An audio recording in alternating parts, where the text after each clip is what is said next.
पुष्पा एक गरीब औरत थी जो अपने दो बच्चे रीना और अंकित के साथ रहा करती थी। पुष्पा अपने घर की आर्थिक व्यवस्था को चलाने के लिए दूसरे लोगों के घरों में जाकर साफ सफाई किया करती थी। ऐसे ही एक दिन की बात है। पुष्पा अपने दोनों बच्चों को खाना खिलाकर उन्हें स्कूल जाने के लिए तैयार कर देती है और खुद काम पर जाने के लिए तैयार होने लगती है। तभी पुष्पा का बेटा अंकित पुष्पा से बोलता है, माँ, कल राखी है और आज हमारे स्कूल में रक्षाबंधन का फेस्टिवल बनाया जा रहा है। क्लास में कुछ लड़कियाँ मुझे राखी बांधेंगी तो बदले में मुझे उन्हें गिफ्ट देना पड़ेगा। इसलिए आप मुझे कुछ पैसे दे दो ताकि मैं उनके लिए चॉकलेट खरीद सकूं। और हाँ, इस बार मैं रीना को राखी पर रिमोट वाली गुड़िया देना चाहता हूँ जो डांस करती है। क्यों रीना, तुझे वही गुड़िया चाहिए ना? हाँ माँ, भैया बिल्कुल सही कह रहा है। और हाँ, मुझे ना पैसे दे दो ताकि मैं राखी लेकर अपने क्लास के लड़कों को राखी बांध सकूं। और कल राखी है, मुझे भैया को भी तो राखी बांधना है ना। माँ, मैंने क्या सोचा है कि जब भैया मुझे इतना प्यारा गिफ्ट देंगे तो क्यों ना। इस तरह से बोलकर पुष्पा चुप हो जाती है और उदास हो जाती है, जिसके बाद उसके दोनों बच्चे भी उदास होकर स्कूल चले जाते हैं। तो वहीं दूसरी ओर पुष्पा काम के लिए निकल जाती है और पूरे रास्ते एक ही बात सोचती है, ये मैंने क्या कर दिया। मेरे बच्चे मुझसे कभी कुछ मांगते नहीं। आज पहली बार उन्होंने मुझसे कुछ मांगा, वो भी राखी पर एक दूसरे को गिफ्ट देने के लिए, और मैं उनकी छोटी सी ख्वाहिश भी पूरी नहीं कर सकी। कैसी माँ हूँ मैं। इस तरह से पुष्पा उदास होकर काम पर जाती है और काम करने लगती है। तो वहीं दूसरी ओर रीना और अंकित भी अपने स्कूल जाते हैं, जहां सभी बच्चे राखी सेलिब्रेट कर रहे होते हैं। लेकिन जब अंकित की बारी आती है तो अंकित अपनी मुंह बोली बहन को कुछ नहीं दे पाता। तो वहीं दूसरी ओर रीना भी अपने क्लास में जिस लड़की को राखी बांधती है उसे वह एक सिंपल सी धागे वाली राखी बांधती है। पर फिर भी सभी बच्चे राखी के पवित्र त्योहार को बड़े ही धूमधाम के साथ बनाते हैं। इसी तरह से अब अंकित और रीना घर आ जाते हैं, जिसके बाद रीना अंकित से बोलती है, भैया मैं क्या सोच रही थी, जब शाम को माँ आएंगी ना तो हम दोनों कान पकड़ के उनसे माफी मांग लेंगे। पर वो क्यों? क्या भैया, तुमने देखा नहीं किस तरह से माँ हम दोनों को डांटने के बाद उदास हो गई थी। मैं माफी नहीं मांगूंगा। तू और माँ हमेशा मुझे ही सुनाते हो, हमेशा मेरी ही गलती निकालते हो। मैं जा रहा हूँ जंगल में परी को ढूंढने। काका और गांव वाले हमेशा बोलते हैं अपने गांव के पास वाले जंगलों में परी रहती है।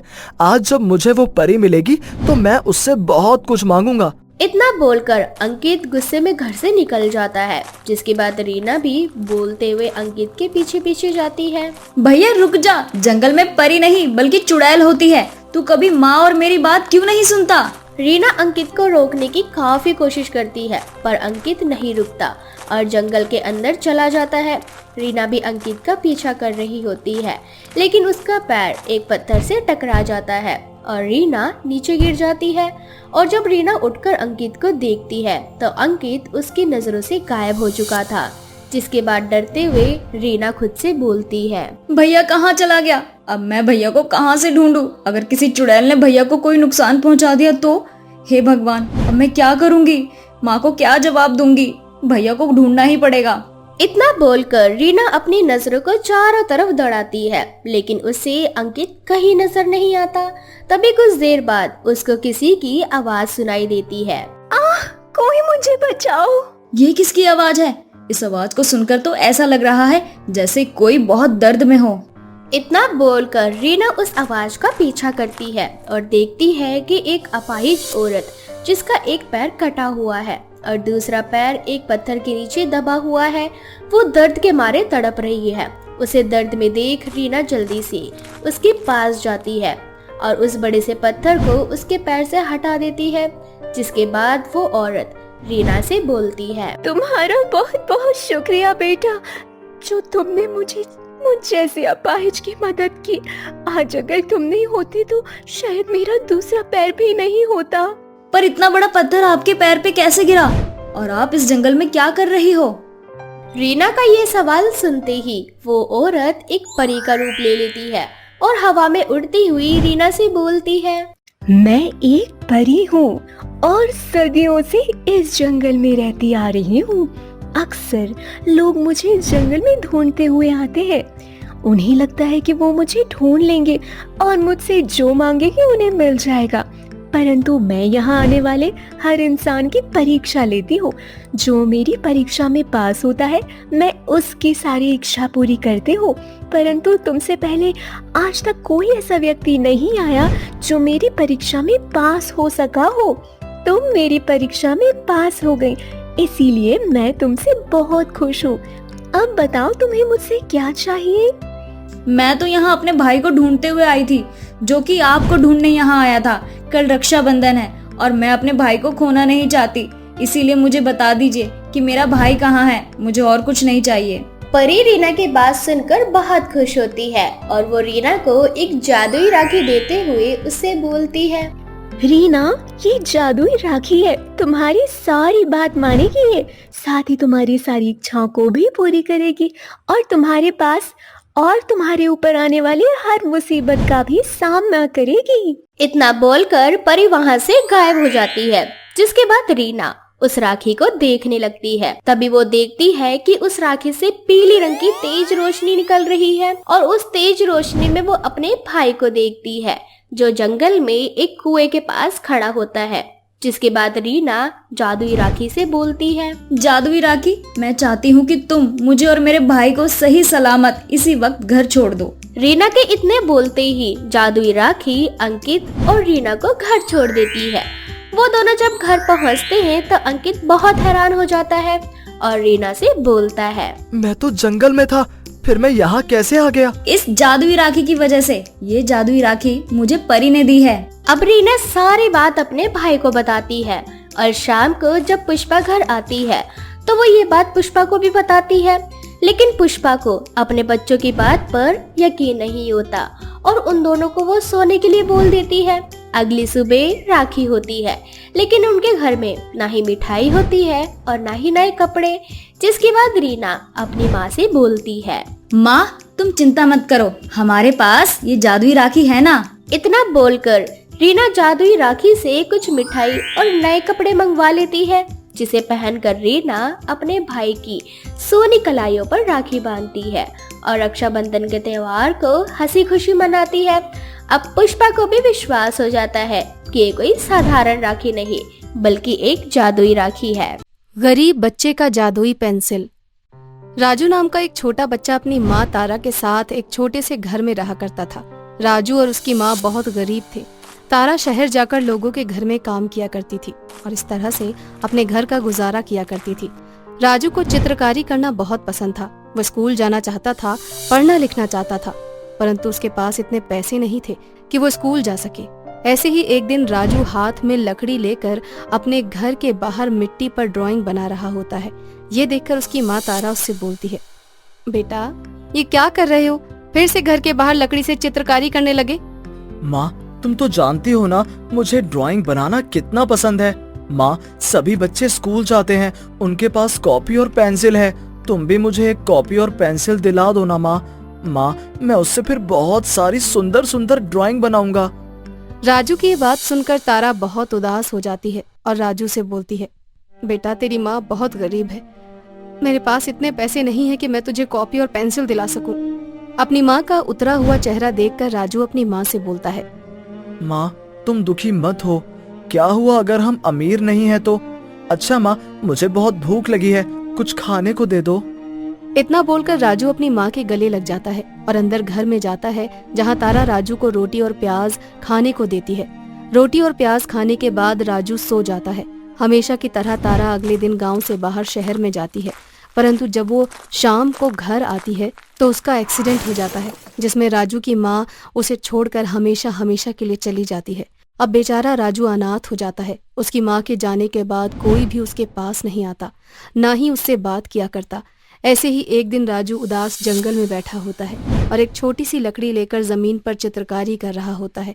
तभी उसके पास दो परियां इंसानी रूप लेकर आती हैं और राजू की ड्राइंग देखकर उससे बोलती हैं, अरे वाह बेटा, तुम तो बहुत ही अच्छी ड्राइंग बनाते हो। तुमने ये ड्राइंग बनानी कहाँ से सीखी? किसी से नहीं, मैं अपने आप ही ये चित्रकारी करता हूँ। मुझे चित्रकारी करना बहुत पसंद है और मेरी माँ हमेशा मुझे बोलती थी कि मेरी जैसी चित्रकारी कोई नहीं कर सकता। इतना बोलकर राजू रोने लगता है और अपनी माँ को याद करता है। तभी दूसरी परी उसे रोता देख उससे बोलती है, क्या हुआ राजू, तुम अपनी माँ के बारे में बताते बताते इस तरह रोने क्यों लगे? मैं अपनी माँ से बहुत प्यार करता था, परंतु अब मेरी माँ इस दुनिया में नहीं है। जब से मेरी माँ गई है तब से मैं बिल्कुल अकेला हो गया हूँ। मैं कभी जंगल से फल तोड़कर खाता हूँ तो कभी लोगों के सामने हाथ फैलाता हूँ। जब तक मेरी माँ थी तब तक मैं कितना खुश था। राजू की बात सुनकर वो दोनों परियां अपने असली रूप में आ जाती हैं और एक परी राजू को एक पेंसिल देते हुए कहती है, राजू, हम दोनों कोई साधारण इंसान नहीं बल्कि एक परी हैं। हमें ये जादुई पेंसिल दी गई थी और हमसे कहा गया था कि हम इस जादुई पेंसिल के सही हकदार तक इस जादुई पेंसिल को पहुंचाएं। बस इसीलिए हम दोनों ने इंसान रूप लिया और पृथ्वी लोक पर आकर हम ऐसे व्यक्ति को ढूंढने लगे जिसकी चित्रकारी अद्भुत हो। और देखो राजू, इतनी मेहनत करने के बाद आखिर हमें तुम मिले। तुम इस जादुई पेंसिल के असली हकदार हो। तुम जादुई पेंसिल से जो कुछ बनाओगे वो तुम्हें मिल जाएगा, परंतु एक बात याद रखना, ये जादुई पेंसिल सिर्फ तुम्हारे इशारे पर ही चल पाएगी। तुम्हारे अलावा किसी और ने इस पेंसिल का प्रयोग किया तो वो साधारण पेंसिल की ही तरह काम करेगी। साथ ही साथ अगर तुमने कभी लालच किया या अपने स्वार्थ के बारे में सोचा तो ये जादुई पेंसिल जलकर राख हो जाएगी। उन दोनों परियों की बात सुनकर राजू बहुत खुश होता है, जिसके बाद वो खुश होकर उन दोनों परियों से बोलता है, अगर इस जादुई पेंसिल से अगर मैं अपनी माँ को बनाऊंगा तो क्या मेरी माँ जीवित हो जाएगी?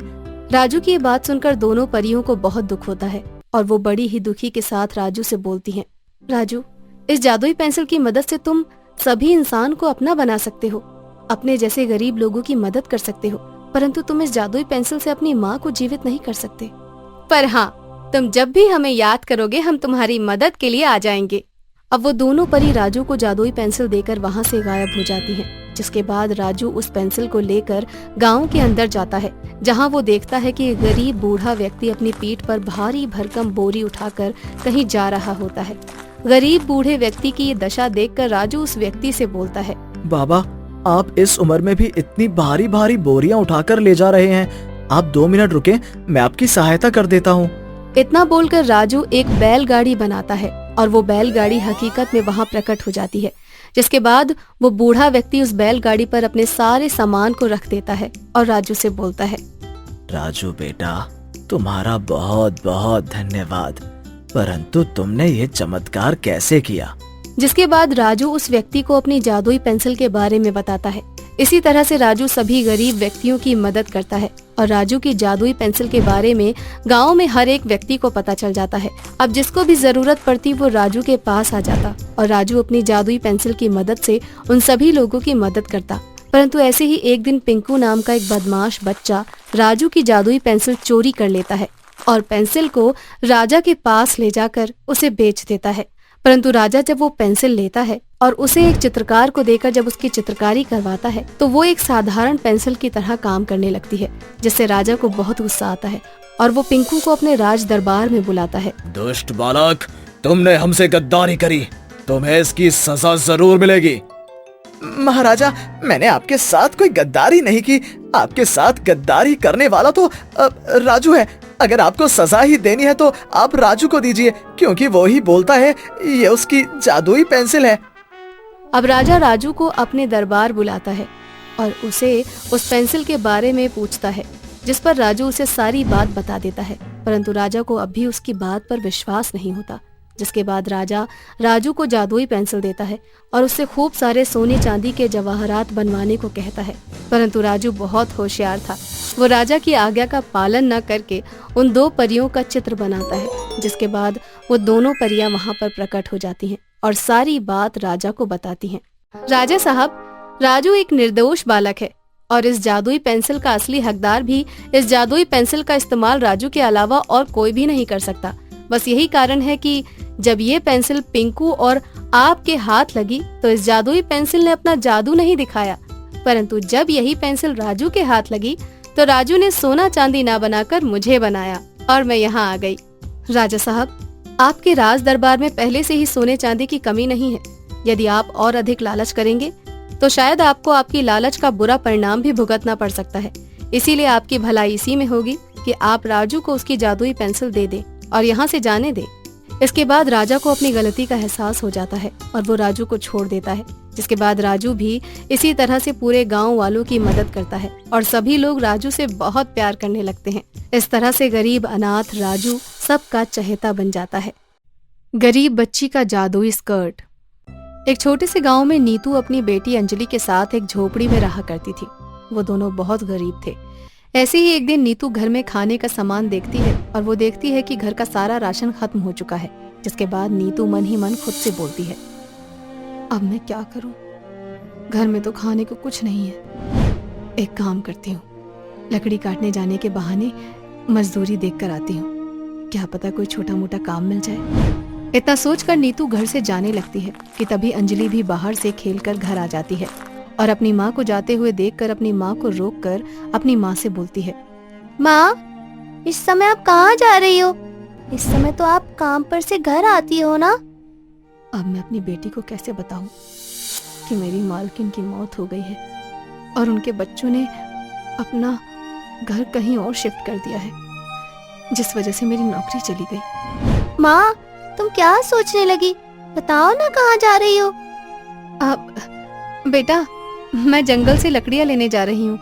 तुम घर में आराम से बैठो, मैं आकर तुम्हारे लिए गर्मा गर्म खाना बनाऊंगी। माँ, आज बहुत दिनों के बाद तुम काम पर से जल्दी आई हो। मुझे बिल्कुल टाइम नहीं मिल पाता कि मैं तुमसे बात कर पाऊँ, और अब जब थोड़ा सा टाइम मिला है तो तुम मुझे घर पर अकेली छोड़कर जंगल लकड़ी काटने जा रही हो। आज मैं भी तुम्हारे साथ जंगल जाऊंगी लकड़ियाँ लेने, और पूरे रास्ते हम दोनों खूब सारी बातें करेंगे।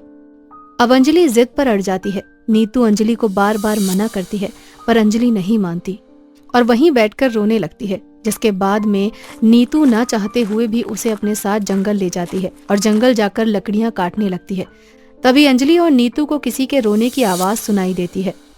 रोने की आवाज सुनकर वो दोनों आवाज का पीछा करती हैं और देखती हैं कि एक लाचार बूढ़ा आदमी जो कि जख्मी था वहां एक पेड़ के नीचे बैठा रो रहा होता है। उस बूढ़े आदमी को रोता देख अंजलि और नीतू उसके पास जाते हैं और अंजलि उस बूढ़े व्यक्ति से बोलती है, बाबा, आपको क्या हुआ है? आप इतना रो क्यों रहे हो? आपको चोट कैसे लगी? बेटा, मैं एक गरीब आदमी हूँ। आज मेरी पोती का बर्थडे था। मेरी पोती तुम्हारी ही जितनी बड़ी थी और तुम्हारी ही तरह बहुत प्यारी। ये स्कर्ट मैंने अपनी पोती को देने के लिए खरीदा था, पर मेरी पोती का एक कार एक्सीडेंट हो गया और वो इस दुनिया से चल बसी। काश कि उस कार एक्सीडेंट में मेरी जान चली जाती और मेरी पोती को चोट लग जाती। मेरा इस दुनिया में मेरी पोती के अलावा कोई नहीं था। जब से वो गई है, बस तब से मैं इस जंगल में इस पेड़ के पास यूं ही बैठा हुआ हूँ। जो भी कोई यहाँ से गुजरता है वो मेरी चोट को देखकर चला जाता। तुम पहली बच्ची हो जिसने आकर मुझसे मेरी चोट के बारे में पूछा। ये कितने दिन पहले की बात है बाबा? यही कुछ 2 दिन पहले। उस बूढ़े आदमी का दर्द देखकर अंजलि और नीतू से रहा नहीं जाता, इसलिए अंजलि पास के तालाब से हाथों में थोड़ा सा पानी लाती है और उस व्यक्ति के चोट पर डाल देती है, जिसके बाद में नीतू अपनी साड़ी का पल्लू फाड़कर उस कपड़े से बूढ़े व्यक्ति का जख्म साफ कर देती है। नीतू और अंजलि उस बूढ़े व्यक्ति को उसकी झोपड़ी तक पहुंचा देते हैं, जिसके बाद वो दोनों अपने घर के लिए जाने लगती हैं। तभी वो बूढ़ा व्यक्ति अंजलि और नीतू को रोककर उन लोगों से कहता है, तुम दोनों बहुत अच्छे हो। तुम दोनों ने मेरे लिए बहुत कुछ किया है, इसलिए मैं तुम दोनों को यहाँ से खाली हाथ नहीं जाने दे सकता। अंजलि बेटा, मेरी पोती अब इस दुनिया में नहीं रही। मैंने उसके लिए ये स्कर्ट खरीदी थी, अब मैं ये तुम्हें दे रहा हूँ, इसलिए तुम मना मत करना। बाबा की बात सुनकर अंजलि अपनी माँ की तरफ देखती है और उसकी माँ उसे वो स्कर्ट लेने के लिए हाँ बोल देती है, जिसके बाद अंजलि उस बाबा से वो स्कर्ट ले लेती है। धन्यवाद बाबा, मुझे ये स्कर्ट देने के लिए। अच्छा, अब हम चलते हैं। हम कल फिर आपको देखने के लिए आएंगे, आपके घर आएंगे। इतना बोलकर अंजलि और नीतू वहाँ से अपने घर चले जाते हैं। घर आने के बाद अंजलि अपनी माँ से खाना मांगती है। माँ, अब जल्दी से खाना बना दो, मुझे बहुत भूख लगी है। बेटा, अपनी माँ को माफ कर दे। पता नहीं मैं तेरी कैसी माँ हूँ जो तुझे 2 वक्त का खाना भी नहीं खिला पाती। घर में अन्न का एक दाना भी नहीं है जो बनाकर मैं तुझे खिला सकूं। और अब तो मेरी नौकरी भी चली गई। समझ नहीं आ रहा है अब घर कैसे चलेगा। माँ, तुम ऐसा मत बोलो। तुम इस दुनिया की सबसे अच्छी माँ हो और मुझे भूख नहीं लग रही। हम दोनों आज पानी पीकर ही रात गुजार देंगे। वैसे भी कल दिन में तो हमें आशा आंटी के घर पर जाना है। हमारा भोजन तो कल वहीं बनेगा ना। मैं जब वहाँ जाऊंगी तो मैं वहाँ पर पेट भर कर खाना खा लूंगी। हाँ मेरी बच्ची, पर हम खाली हाथ तो आशा के घर नहीं जा सकते ना। आखिर कल उनकी बेटी की शादी है। माँ, कल की चिंता कल पर छोड़ दो और ये सोचो कि आज हमने 56 प्रकार का भोजन किया है और अब हमें बहुत नींद आ रही है। इतना बोलकर अंजलि हंसने लगती है और वो दोनों माँ बेटी पानी पीकर सो जाते हैं। अगली सुबह आशा उनके घर आकर एक बार फिर उन्हें अपनी बेटी की शादी में आने का निमंत्रण देती है, जिसके बाद अंजलि उस बूढ़े बाबा का दिया हुआ स्कर्ट पहन लेती है और पार्टी में जाने के लिए तैयार हो जाती है। जिसके बाद अंजलि अपनी माँ नीतू से बोलती है, माँ, बताओ मैं इस स्कर्ट में कैसी लग रही हूँ? बहुत प्यारी लग रही है मेरी बेटी इस स्कर्ट में, पर मुझे समझ नहीं आ रहा कि मैं खाली हाथ आशा बहन के घर कैसे जाऊं। माँ, तुम चिंता मत करो। हम आशा आंटी के घर पर खाली हाथ नहीं जाएंगे। मुझे स्कूल में फूलों का बुके बनाना सिखाया गया था। अब मैं आशा आंटी की बेटी को देने के लिए फूलों का एक बुके बनाऊंगी। अंजलि जैसे ही बुके का नाम लेती है उसके सामने एक बहुत ही प्यारा सा बुके आ जाता है। ये देखकर अंजलि और नीतू दोनों ही हैरान हो जाते हैं। जिसके बाद नीतू अंजलि से बोलती है, बेटा ये जादू तुमने कैसे किया? माँ, मैंने कोई जादू नहीं किया। हाँ, मुझे लगता है कि बाबा का आशीर्वाद है। शायद ये स्कर्ट जादू ही है। माँ, मैं एक बार फिर से कुछ मांग कर देखती हूँ। इतना बोलकर अंजलि अपना घर अनाज भंडार से भरने के लिए कहती है और वो जादुई स्कर्ट उसके घर में अनाज भर देती है। जिसके बाद अंजलि और नीतू को पता चल जाता है कि ये स्कर्ट कोई साधारण नहीं बल्कि जादुई है। साथ ही उन्हें जो कल बाबा मिले थे वो भी कोई साधारण मनुष्य नहीं बल्कि एक जादूगर थे। ये देखकर नीतू और अंजलि बहुत खुश होती हैं। जिसके बाद नीतू अंजलि से बोलती है, अंजलि बेटा, ये स्कर्ट कोई साधारण नहीं बल्कि जादुई है, इसलिए अब तुझे इस स्कर्ट का बहुत ध्यान रखना होगा। और एक बात याद रखना कि तुम इस जादुई स्कर्ट के बारे में कभी किसी को मत बताना। अगर किसी को जादुई स्कर्ट के बारे में पता चला तो वो इसका गलत फायदा उठाएंगे। हाँ माँ, तुम बिल्कुल सही बोल रही हो। इसीलिए मैं जादुई स्कर्ट का जिक्र कभी किसी से नहीं करूंगी। और माँ, अब हमें आशा आंटी के घर चलना चाहिए, नहीं तो वो एक बार फिर से हमारे घर आ जाएंगी। अब अंजलि अपनी माँ के लिए एक बहुत ही सुंदर साड़ी उस जादुई स्कर्ट से मांगती है और वो जादुई स्कर्ट अंजलि को एक बहुत ही सुंदर सी साड़ी दे देती है। साथ ही अंजलि जादुई स्कर्ट से कुछ पैसे भी मांगती है और नीतू उस सुंदर सी साड़ी को पहनकर कुछ पैसे लेकर आशा के घर जाती है और उसकी बेटी की शादी में कन्यादान के रूप में वो पैसे उसे दे देती है। जिसके बाद नीतू और अंजलि उस जादुई स्कर्ट की मदद से अपनी जिंदगी को सही प्रकार से जीने लगते हैं और अपने ही जैसे गरीबों की मदद भी करने लगते हैं।